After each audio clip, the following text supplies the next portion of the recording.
Italian Wine Podcast. Chin Chin with Italian wine people.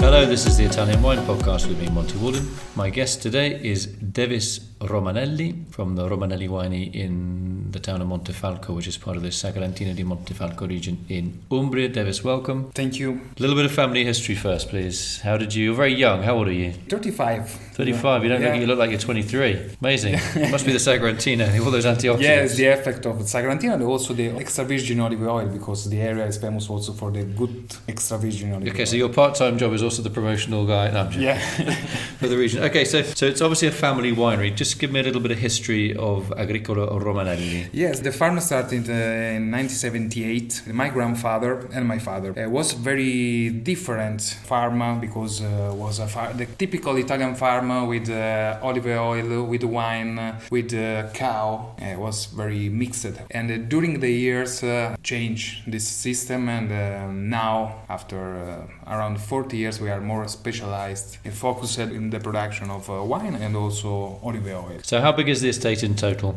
It's 36 hectares. Okay, how much of that is olives, vineyard and forest? Do you have any forest? Also I have 2 hectares. 8 hectares is vineyards and 12 is olive tree, and the other there is wheat, corn and other thing. It's earth that will be vineyards in the future. Right, so 8 hectares is, I think, always a nice, comfortable size for a vineyard. Is it difficult economically though? Is it too small, or do you make money from that? No, I think depend to the job, to the objective. But I think for my idea of the wine, I work organic, and I work every single vineyards in very specific and different system. So is a dimension where I can check all the situation. I think the limit for one person is around 10 hectares for have the control of all. So which village are you in? I'm in San Clemente. It's a very little city near of the center of Montefalco. So you're right in the middle of the region. Now, what is the terroir like there? Soil type, altitude? The soil type is clay, like the big part of Montefalco area. The clay soil is more adapted for Sagrantino in particular. It is the northeast part of Montefalco area. Is that a cooler area, warmer area, or a normal area? No, usually it's a little bit more cold because it's open to north, and there is the big valley down Montefalco, and there is a lot of wind from north, the Tramontana wind that is typical from the area, but in my position is very strong sometimes. But it's a very good help for the cultivation because it's a dry wind, it's a fresh wind, so also for the grapes it's very interesting. So also, is that better for disease prevention as well? Does that help you with diseases, having a nice wind coming through? Yes, of course. It's a good thing for do the passito, the wind, because we can do passito by natural dryet. And it's a good thing because we are one of the farm that make the harvest of Sagrantino more late in the area. One is because the area is a little bit more cold, so all is a little bit on late.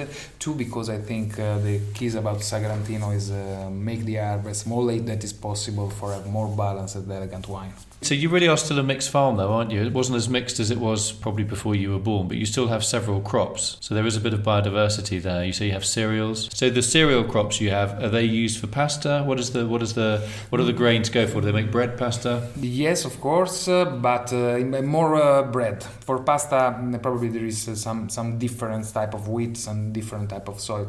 But for bread was very used. But usually in this area, the people that make crop do for the animal feed. So let's just go through your range. So in terms of white wine, you make a Grechetto. Is that 100% Grechetto? It's 100% Grechetto. Is the type of Grechetto named G5 that is typical from this area. G5? Sounds like a pop group. The vulgar name is Grechetto from Todi, because the typical area is from Montefalco to Todi, where there is the more biggest production. And it's very different to the Grechetto that is on the base of Orvieto DOC. So what's the difference in taste? It's very different grapes completely. The normal size of G5 is half of the other type of Grechetto. In terms of the size of the berry? The size of the grapes, the size of the berry, and also the strongness of the skin. That is very hard in juice. So it's a very little grapes, very compact, but with very hard skin. So the thick skin probably is good also for organics. It's resistant, disease resistant. Yes. But what about when you press it? Is that quite difficult? It's necessary. I think my idea is the work in the vineyards have to be near of a red grapes, because this hard skin is also very rich in tannin. For a white wine should be a little bit dangerous, so need the perfect maturation like red grapes. And after we press very soft, I think is not. This is the maximum we can obtain from the skin. Okay, so your other white wine is Spoletino. Yes. Trebbiano Spoletino. Tell me a little bit about Spoletino. It's completely different grapes. The grape is very big, is long. Sometimes Well, the berry is long, is it? the grappolo. grappolo. So it's a long bunch. Is a very long bunch. Wings. It has a wing with two wings. One either side? No, are also more sometimes. Three, really? 5, 6, a lot of. It's very long, and at the end, sometimes it's. It makes a fork. Yeah, sometimes also 3. Sounds interesting. Yeah, it's fantastic. Also, to see is fantastic. And is it nice to eat? If you're in the vineyard picking, is it nice to eat? Not much, because the acidity is very high in these grapes, and the sugar usually is not really high. That is good from the area, because it's the only one that have this character. Usually in this area, all the grapes make a lot of power, a lot of sugar, but Spoletino is completely different. I prefer Spoletino on the plain. On the flatter ground? Yeah. Why? Because can preserve the acidity. Don't go up with sugar, so we can wait the late maturation, because it's a late grapes. You can wait for flavor ripeness without worrying about having too much sugar ripeness and getting wines with too much alcohol. Yes, sometimes in the warm season in the hill have some problem of concentration of stress, also because with very big grapes with a lot of leaves, because it's a vigorous variety. Need water, and when a warm season should be very stressed. So I have my vineyards on the plain. It's the only one type of grapes that you can cultivate it in the plain. On the flat land without getting too much disease problems. It's very interesting, because the old vineyards is on the plain. No, not on the hill. In the hill we have just the red grapes. The old vineyards of Trebbiano Spoletino, I have one that is around 100 years old, is on the plain. So Spoletino vineyard from 100 years old, amazing. It's and have a very particular system of cultivation, because was married with a tree. Promiscuous culture. Yeah, it's so when you plant the vine, you plant also a tree. It's used the acero campestre, maple. Yeah. But it's a type of maple that is very little, so it can develop it together. So the vine use the maple for develop the structure to grow up. But it was very interesting, because the idea from the people that plant this 100 years ago was have the grapes 2 or 3 meters from the soil, because you can use the soil for have corn and other thing. So in the same space you can do 2 different culture. Well, yeah, you have the maple, you have the grapes, and then you have the cereal crop. And down every year, so you can plant different things. Yeah, very clever. And it's interesting also that these grapes on the plain don't have problem. Don't have problem with fungus, don't have problem with botrytis. Is that because they're higher up though? They're a little bit above the ground? One is this, but I have also another vineyards that is more youngest, with a Guyot, more normal system, and it's the same. It's the character of the grapes. It's very resistant. In fact, you don't find on the plain red grapes, or if you find bad red grapes, but the Trebbiano Spoletino is fantastic. Okay, tell me a little bit about a Grechetto. Yes, Grechetto is different, of course, different size, different structure, also the grapes, but the wine is a wine, I think, have a lot of personality. It's not a wine that developed too much on the nose, also with the aging, but is a wine with a very good potential of aging. But I think the more interesting character is on the mouth. Have a very good body. Do you think Grechetto is almost like a red wine grape? Like grapes, yes. Like wine, no, because the vinification change the balance. But like grapes, when I make the tasting of the grapes for decide the correct moment for make the harvest, the only one that have a similar level of tannin that Sagrantino is Grechetto. So it's a very tannic grape variety. Yeah. Yes, because the skin is very hard. When you pick the Grechetto, do you like it to be a little bit underripe or a little bit overripe or perfectly ripe? I try to arrive to the perfect moment, but if it's not possible, I prefer a little bit more mature. And when you press, do you press hard? Do you press slow? No, it's necessary very slow and soft. To avoid also the contact have to be very very light. The skin, because sometimes you can extract too much because it's very rich. And if you extract too much, what does the wine taste like? It's also interesting, but need more time for being balanced. Does it become a bit bitter or not? Yeah, sometimes Grechetto, in fact, when Grechetto is not perfect in balance from the grapes, sometimes I have bitter and it's out of balance. This is the question. Is it easy to ferment though, Grechetto? Usually yes, we don't have problem for fermentation. And what about aromas? Is it very aromatic? No, it's not aromatic grapes. You can have some fruit, yellow fruit, you can have almond, you can have honey. And for the Spoletino? Spoletino is completely another word. It's opposite grapes, also opposite wine, because it's a wine that I think the best character is on the nose. The potential of evolution of this nose.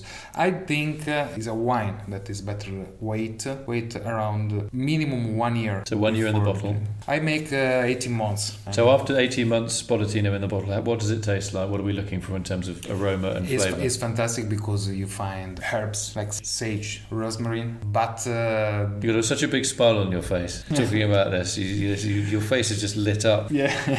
You really like it, don't you? No, yes.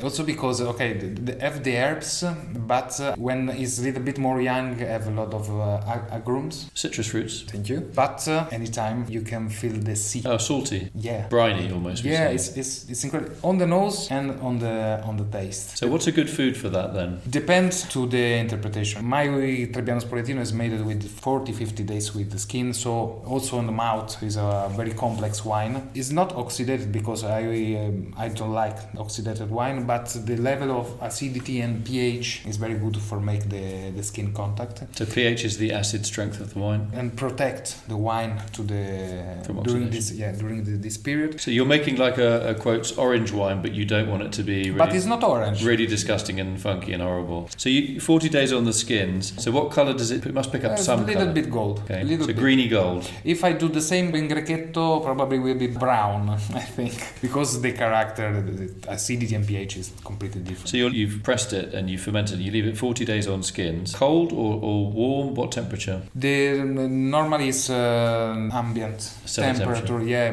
that is late grapes, so the harvest is the last week of October. So probably about 12, 14 degrees. November and December is the maceration, so should be around 10 degrees. Oh, even cold. Okay. Yeah. But it's not a funky wine. It's a very clean. Yes, it's very clean. And about pairing, I think the best pairing for this style of Trebbiano Spoletino is ham. Italian ham. Prosciutto. Prosciutto. I prefer the Umbrian prosciutto that is salty, but also Parma ham should be very good. Do you age your Spoletino skin contact wine in wood or? Not wood, because the skin contact adds a lot of structure in the wine and a lot of complexity, so the wood, I think the wine don't grow up. I prefer wait the wine with the yeast for the next 8 months and go in the bottle usually 1 year before sell. Do you do malolactic fermentation on the white, on the skin contact white? Usually because another character of Trebbiano Spoletino is that the alcohol is low, because the sugar is low, in particular on the plain.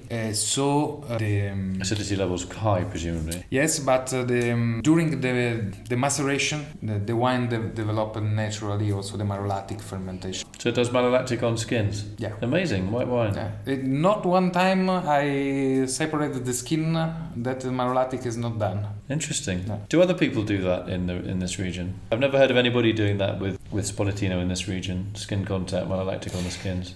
I don't know that there is probably Paolo Bea that make with the skin, of course, but I don't know if there is any other that have this long time of skin contact. For your Grechetto and the Spoletino, do you do a single vineyard one, like a cru wine from either of those two? About Grechetto is 2 vineyards blended. About Trebbiano Spoletino, I am trying different soil. Now I have 1 vineyard, but I am trying different soil in different system of cultivation of these grapes in the old vineyards. I am finding all the old vineyards I can find for try different soil. and have this different experience. So you're going to try and buy some grapes in as well from other growers or not? But usually I don't buy, but I prefer bring the vineyards. You want to buy the vineyards? No, not buy, rent. Okay. Rent. Before buy, I have to rent and try. Okay, let's talk about your red wine. So you make a Montefalco Rosso and a Riserva, and you obviously meant your Sagrantino. So let's just start with the basic Montefalco Rosso. What is the blend? The blend is Sangiovese and Sagrantino, and I use also Merlot and a little part of Cabernet Sauvignon for complete the blend. Okay, and is that oaked or unoaked? Depends on the season. A few years ago I was used oak in the whole Montefalco Rosso, but I think depend in particular for Sangiovese depend to the vineyards, to the clone, because I have 4 different clone of Sangiovese. So depend to the character of the clone in a particular vintage. Every year I decide if a part go in the oak, all go in the oak, or no one go in the oak is possible. And you make a cru, don't you? Montefalco single vineyard wine. Yes, this is a very similar blend to the other Montefalco Rosso, but Molinetta, this is the name of...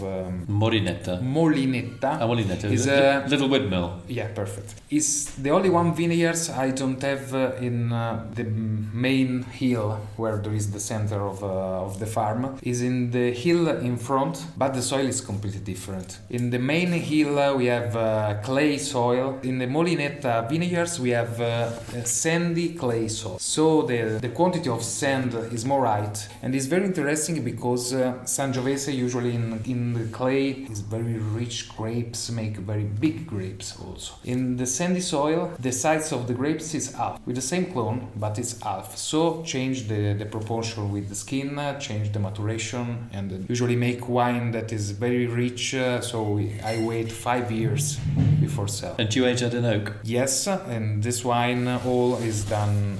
Make the 2 years minimum in the oak and 2 years minimum in the bottle. So that's the Montefalco Rosso cru. What about the Sagrantino? Sagrantino is the main grapes. Very interesting grapes, very rich. Sometimes too much rich, but this is our job.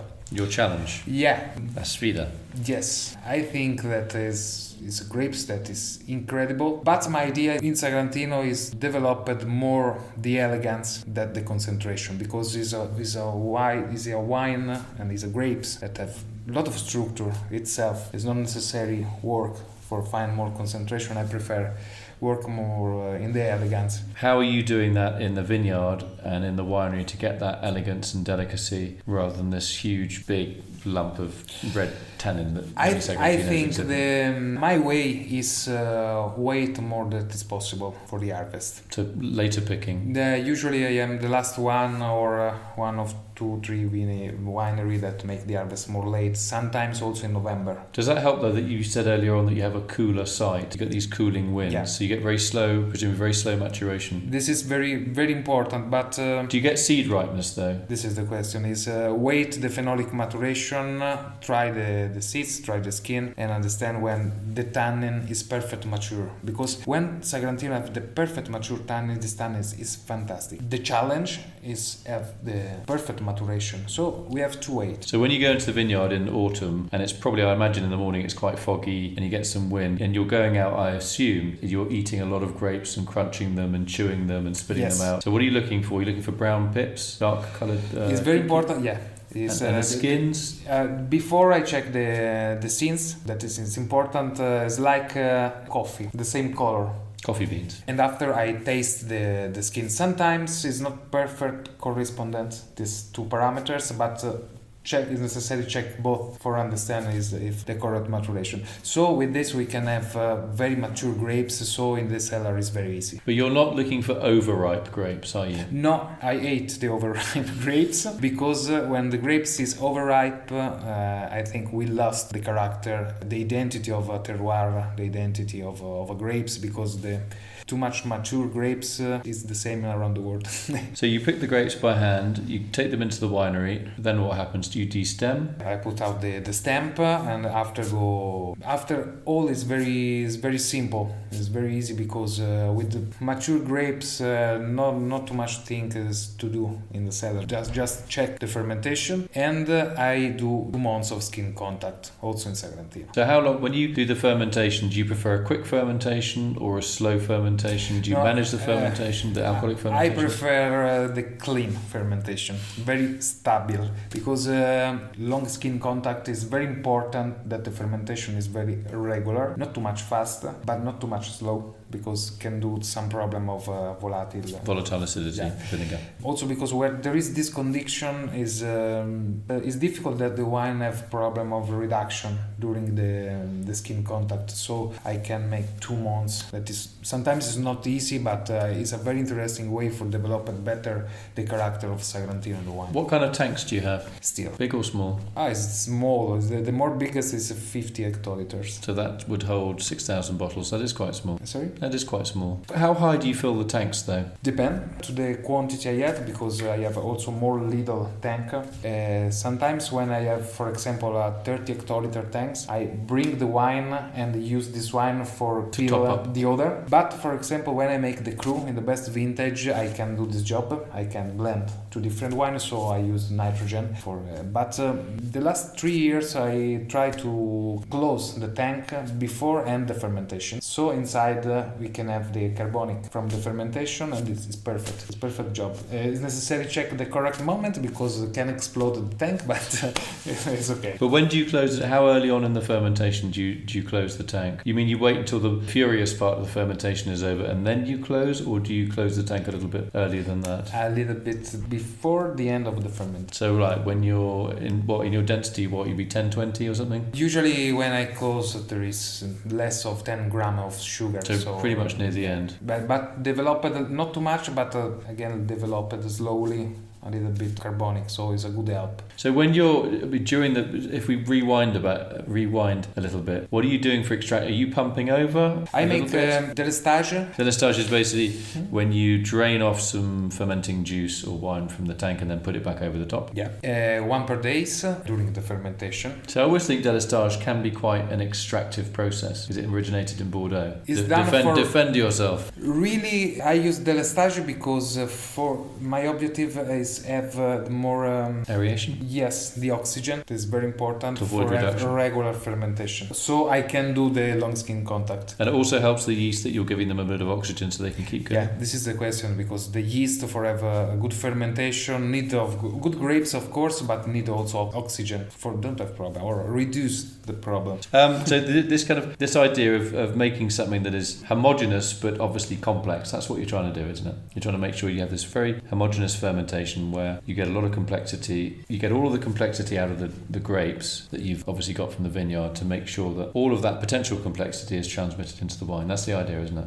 Yeah. You're the kind of person as a winemaker that if you had to become a chef, if I was on a desert island and I was stuck on a desert island with a few guys and we interviewed everyone, said, right, what are you good at? So he's good at making fire. This guy's very good at making rope and tying knots. You would be the chef. You would be the chef. Absolutely. Even if you'd never cooked, I say, right, you know what? This guy's never boiled an egg before. This guy is the guy. He's going to be the chef. Yeah, because he knows what he's doing. He can see how things work, and he can be very analytical and very creative. And he'd make, even if it's just a boiled egg on a hot piece of stone, you'd make a fantastic egg. Perfect. Yeah. Okay, you're too modest to say yes. Perfect. Really.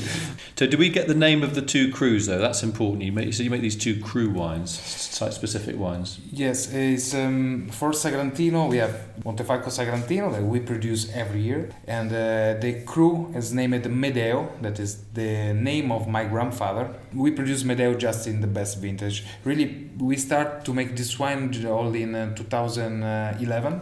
And that is the year where my grandfather died, and but is the years also where born my first child. So and it was a very good vintage. So I chose to divide this part of the vineyards because it's not a different vineyards. It's the same vineyards. We have just one vineyard of Sagrantino. It's 3 hectares where we make Montefalco Sagrantino, where we make Medeo in the best vineyards, and where we make also Passito of Sagrantino. So let's hear about the Passito. Passito is very interesting wine. Does that have a name, a special name as well, or not? No, the Passito is named just Montefalco Sagrantino Passito because I have 3 names, so I think it's okay. And it's very interesting wine. I think it's very unique wine, sweet wine. But what wine in general, because called Sagrantino Passito sweet wine, I think is not correct way for understand. the wine. It's completely different wine to the normal sweet wine because it's the only one I think have tannin. It's sweet at the start, but it's very dry to the end. In fact, the normal pairing, the best pairing for me, is not with dessert. It's with meat, it's with liver, with lamb, because the start is very sweet for more of 100 grams of sugar, but at the end there is the high acidity and the very green tannin we obtain from early harvest. We bring the grapes for Passito 1 month before that the grapes for dry for the normal red for wine. have more green tannin, more high acidity, because have to balance the sweetness. Is that quite unusual? Because you would think that most people would say, right, if we're going to make a Sagrantino red and then a Sagrantino red Passito, so we go and pick the red wine Sagrantino, and then maybe a few weeks later, when the berries are a little bit drier, we're going to pick them, and then we're going to dry them even further indoors. And you're saying, no, I do it the other way around. I pick my Passito grapes before my normal red wine grapes. Yes. Do people think you're a little bit mad, or do they think you've got a good idea? My choice is because I use a different type of soil. In these vineyards, I have 3 different soil. So for Passito, I use the more humid soil. So the humid soil should be sometimes a little problem for have the perfect maturation. So for dry Sagrantino, I prefer the other soil a little bit more dried, because the maturation should be better. For Passito is perfect because acidity is more high and tannin is a little bit more green. I make the harvest half week of September usually, and I put the grapes on the racks for 2 months in the more windy area of my farm. So after in the normal vintage it's very easy make the drying process that usually is around 2 months in the normal climate, but with natural process should be more fast or more slowly. So when you're pressing the obviously by now dried Sagrantino grapes for your Passito, in terms of numbers, in terms of say malic acidity and tartaric acidity and sugar, what are we talking about? But usually the acidity is high, the sugar is very high, so it's very complex fermentation. So high sugar, high acidity. Yeah, because the content of wine, of potential wine, is near of a half of a normal grapes. So you're losing 50% of volume potentially. Yeah. Also, when we press, it's difficult to obtain the juice. The juice, yes. Because the berries are so shriveled. Yeah, so there is also some technical problem for pump this wine with the skin and press, really, because sometimes we do the separation of the stems, and sometimes the grape go with the stem. So we have to bring back and try again. Because it's so shriveled and dried. Yeah, because it's too dry. But also the grapes is very cold when arrive in the cellar, because we press usually in December, and with natural process the grapes is around 5 degrees, 6 degrees. So after the start of fermentation is very hard, it's very slowly. So we have 2, 3, 4 days for wait the start of fermentation, and for the producer is very expensive days. Yeah, because you can get volatile acidity and yes, vinegar. Yeah. And this more other stress moment is the end of the fermentation, because there is a moment where there is a good content of alcohol around 13.5, but very high content of sugar. So what are we talking high? 100 grams per litre sugar? More. 140? I think my idea of Passito is the correct end of fermentation is alcohol 14, 15 and sugar around 100. Okay. 120. This is the balance that usually I like. But the last part of fermentation, when the alcohol is near of 13.5 and the sugar is high, is very stressed for the yeast, because there is a moment where the alcohol is a little bit toxic for the yeast, and also the sugar combined with the alcohol makes toxic effect. So in the end of December, near of Christmas, the winery is very cold, and it's another stress for the yeast. So we have to help with a little bit of warm. So how do you do that? You have you shut the door, or you put a little heater in there? It's very difficult because the quantity is too low for use the modern technology. So we use all that is possible for make this. I remember one time I bring there is people that light a fire, make the Passito where there is the fire. For help. Well, inside the house. Yeah, inside the house. So, for help this part, I use some. A coil, yeah. Yeah, in the old days, you could probably bring, if you did it in a stable, you could bring the animals in because they give off a lot of heat. And the cow make more warm also the floor up. Yeah, for the people sleeping above. So what's interesting about your approach is you've really thought things through very logically, and in some cases you're going against received wisdom, but you really do have a plan and you know what you're doing. I mean, do some of the older producers here think that you are being very clever and very creative? I think you are. Or do they think, oh, this young guy, he doesn't know what he's doing, he's got his vineyards in a strange place, he's doing all these strange things? Okay, this is a mental process of the people about me. I start my first vintage. When I started with my first vintage, I was 24 years old. When you speak with 24 years old guys, you think, okay, it's too young, probably too stupid for make good wine. In particular, when I make my second vintage, 2008, because it was completely different to the normal idea of Sagrantino. At this time, the Sagrantino was very dark, very concentrated, very tannic. So 2008 my 2008 was completely different, very very elegant, not dark on the color, very low color, very complex on the nose with roots, something that the people usually don't feel in Sagrantino. So sometimes the people all think, wow, what is fantastic wine, or think, okay, what is this? Is Sagrantino? Is not possible. This is the idea. Now, luckily, the general idea is changed because but also the producer work for search more the elegance and the complexity in these incredible grapes, not just the concentration. So the general idea now is changed, and a lot of people love this idea about. But really, be young and with a different wine when I start was not easy. Do you think you'll take on more vineyards or not? Do you have enough vineyard, or would you like to have some more vineyards? At the moment, no. At the moment, I want know better my vineyards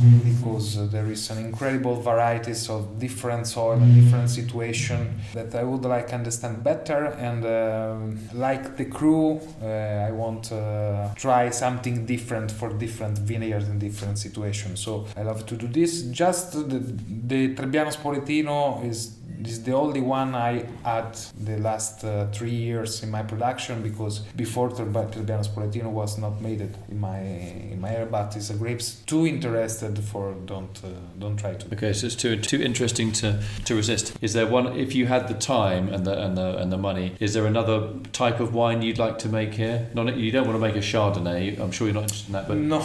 I mean, if I gave you the manpower and the money and the space in the winery to make one more wine that wasn't a Spoletino, that wasn't a Sagrantino, what would you, and a wine from this area, what would you choose? I like, for example, a lot Gamay from Trasimeno. That is Grenache, is not Gamay, but was named like this. But grapes that is borderline, is not totally Umbria. The big production is in Marche, and I love is Verdicchio. Yeah. One of the most interesting grapes from the center of Italy. There is also, I find last year, some very old Pecorino vine married, like Trebbiano Spoletino, in the east part of Umbria, near of Norcia, in Preci, and it was very old vines of Pecorino. And if I am trying to bring a little bit of these grapes for understand what happened with the Pecorino in this area, because it's in the mountain, it's not on the hill or in the plain, but it's really in the mountain, a very particular microclimate, but the vines is very old, so it's white wine grape Pecorino. Yes, it's one white grapes, very diffused in Umbria, but not too much, because just in this part of mountain. But in the other part of mountain there is the Marche region, and the most famous area for production of Pecorino. So I want to say thank you to my guest today, Devis Romanelli from the Romanelli Winery. Anybody that's interested in Sagrantino, Montefalco region, Spoletino, really needs to visit this winery, because what Devis is doing is incredibly interesting and I think groundbreaking, and it sounds like it's the future of these wines, because people want wines that have intensity, but they are increasingly changing don't want wines that are really, really tannic and really, really tough. And I think what you've described today is through your approach is really joined up viticulture, the wine growing side, and joined up winemaking. And it's great to hear that you're doing that, and also you're very young. And having interviewed you, I'm very optimistic about the future of this region. Well done. Follow Italian Wine Podcast on Facebook and Instagram.